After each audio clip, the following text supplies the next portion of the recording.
अरे भैले जेठानी जी के लइका त भुअर भुअर बाल लागेला।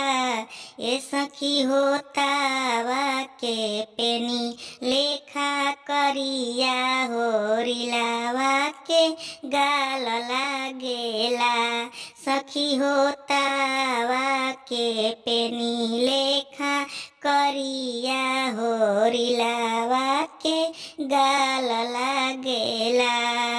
नकिया त टेढ़ा गोला अखिया लीलारा पहाड़ लागेला।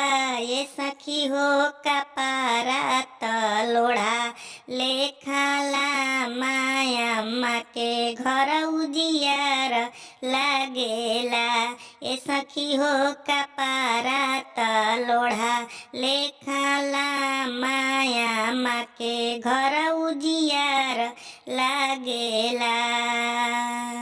पियावा पतारा का दुआरावा लवंडा नचावेला हो।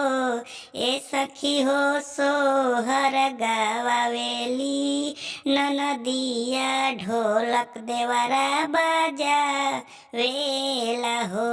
सखी हो सोहर गावेली ननदिया ढोलकी देवरा बजावेला हो।